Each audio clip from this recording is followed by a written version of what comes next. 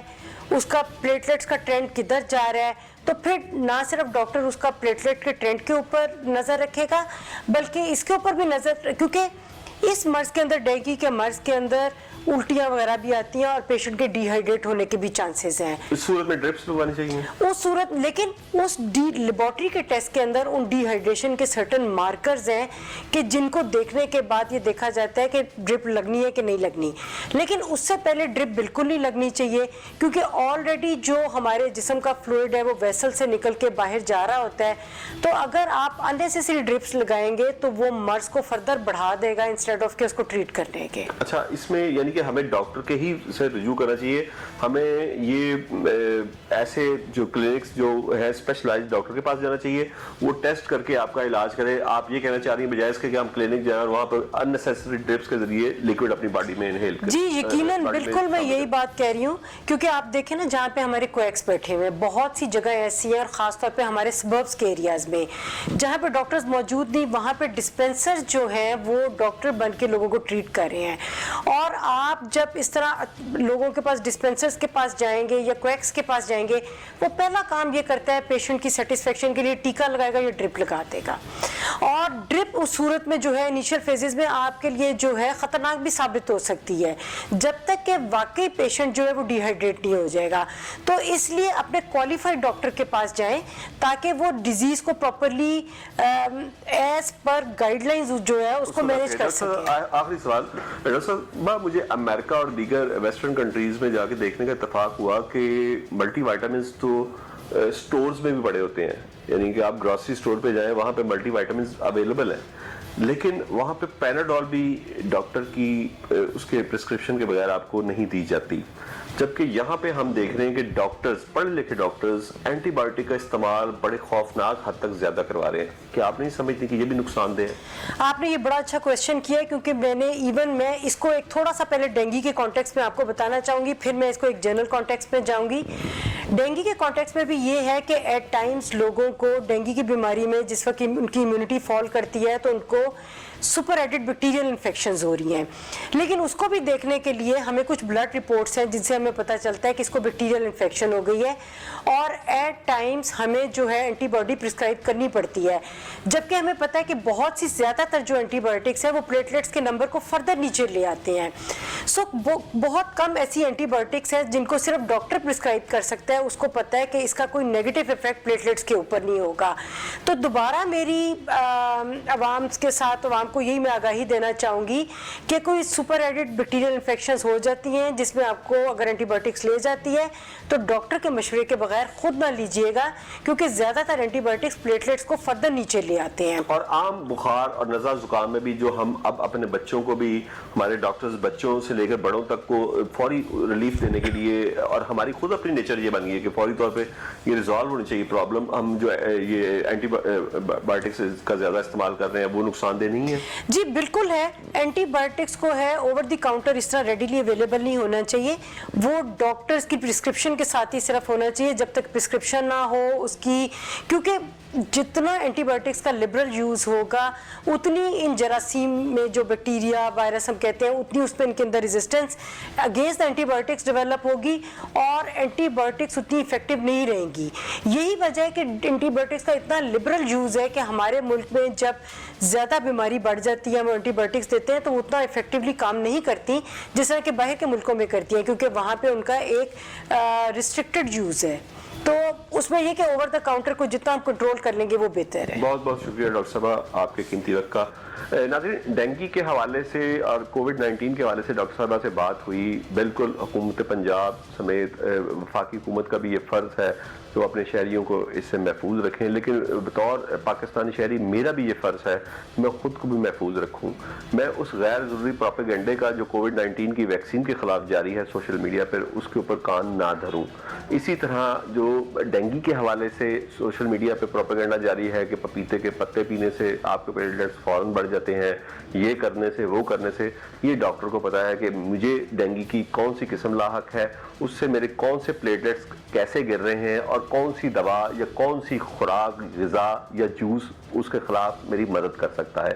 اسی طرح ڈینگی سے بچاؤ کے لیے کووڈ تو چلے ہم فاصلہ رکھ سکتے ہیں، ہمیں نظر نہیں آتا، ایک بالکل نہ نظر آنے والا ایک وائرس ہے، لیکن اس کے خلاف بھی ہمیں فاصلہ رکھ کر ماسک پہن کر خود کو بچانا چاہیے۔ لیکن ڈینگی میں تو ہم اپنے آپ کو خود محفوظ رکھ سکتے ہیں۔ یہ مچھر ہے جو نظر آتا ہے، پتہ ہے کہ یہ صاف پانی میں پرورش پاتا ہے، اس کا لاروا اس میں پیدا ہوتا ہے، اور اگر ہم اپنے گھر کو اور اپنے ارد گرد کے جو جگہ ہے، ماحول کو اگر ہم اس سے صاف کر لیں تو ہمیں ڈینگی سے بچاؤ میں مدد مل سکتی ہے۔ ہمیں بالکل ہی معذور ہو کر حکومت پہ تکیہ کر کے نہیں بیٹھ جانا چاہیے، بلکہ خود بھی اس سلسلے میں کچھ نہ کچھ کرتے رہنا چاہیے۔ اپنے ہوسٹ یاد شجاع کو اگلے پروگرام تک لے جا دیجیے۔ اللہ حافظ۔